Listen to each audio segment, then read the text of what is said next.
3 రోజులుగా ఏపీలో ఆందోళనలు కంటిన్యూ అవుతున్నాయి. 4-5 జిల్లాల్లోని కొన్ని ప్రాంతాల్లో 144 సెక్షన్లు పెట్టారు పోలీసులు. రాయలసీమ జిల్లాల్లో హింస కొనసాగుతోంది. ఇటు వైసీపీ అటు టీడీపీ నేతలు కార్యకర్తలు రోడ్లపైకి వస్తున్నారు. అనంతపురం జిల్లా తాడిపత్రిలో పోలీసులు లాఠీచార్జ్ చేశారు. గత 2 రోజులుగా జరుగుతున్న ఘర్షణలతో ఇవాళ తెల్లవారుజామున ఎమ్మెల్యే కేతిరెడ్డి పెద్దారెడ్డి, మాజీ ఎమ్మెల్యే జేసీ ప్రభాకర్ రెడ్డి ఇళ్ల దగ్గరున్న కార్యకర్తలను పోలీసులు లాఠీచార్జ్ చేసి అదుపులోకి తీసుకున్నారు. ఎలాంటి గొడవలు జరగకుండా పెద్దారెడ్డిని, జేసీ ప్రభాకర్ రెడ్డిని వేరువేరు ప్రాంతాలకు తరలించారు. 2 పార్టీల కార్యకర్తలు తాడిపత్రిలోకి రాకుండా పోలీసులు దారులన్నీ మూసివేశారు. 144 సెక్షన్ విధించి భారీ బందోబస్తు ఏర్పాటు చేశారు.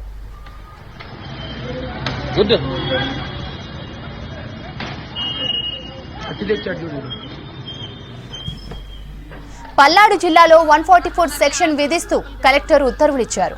మాచర్లతో పాటు పలు నియోజకవర్గాల్లో పరిస్థితి పరిశీలించి వెంటనే 144 సెక్షన్ అమలు చేయాలని కలెక్టర్ ఆదేశాలిచ్చారు. రౌడీ మూకలు, ప్రైవేట్ సైన్యం దాడులు చేసే ప్రమాదం ఉందన్న సమాచారంతో పోలీసులు అలర్ట్ అయ్యారు. పారామిలిటరీ బలగాలను పల్నాడుకు తరలించారు. మాచర్లలో పోలీస్ చెక్ పోస్టులు ఏర్పాటు చేశారు. 800 మంది అదనపు బలగాలను మాచర్ల నియోజకవర్గానికి పంపించారు డీజీపీ. మాచర్లలో పల్నాడు జిల్లా ఎస్పీ ఎప్పటికప్పుడు పరిస్థితిని సమీక్ష చేస్తున్నారు. పల్నాడు జిల్లా నర్సరావుపేటలో కాసు మహేష్ రెడ్డిని హౌస్ అరెస్టు చేశారు పోలీసులు.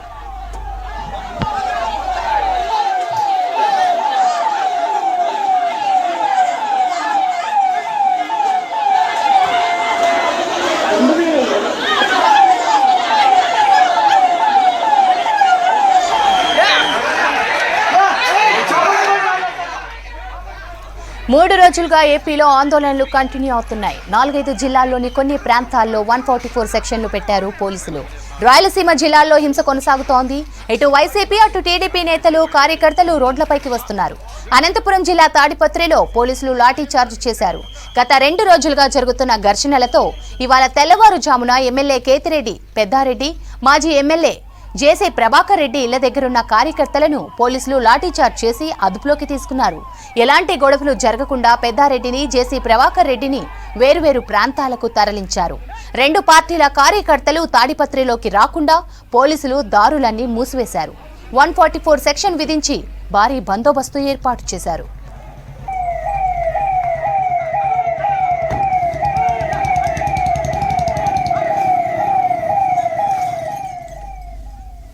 ఇక పల్నాడు జిల్లాలో 144 సెక్షన్ విధిస్తూ కలెక్టర్ ఉత్తర్వులిచ్చారు.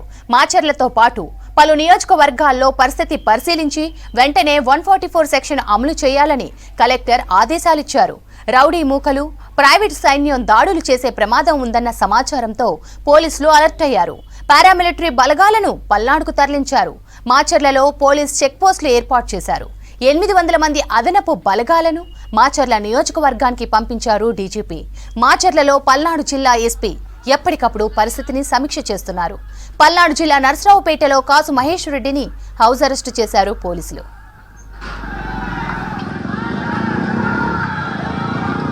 పోలీసులు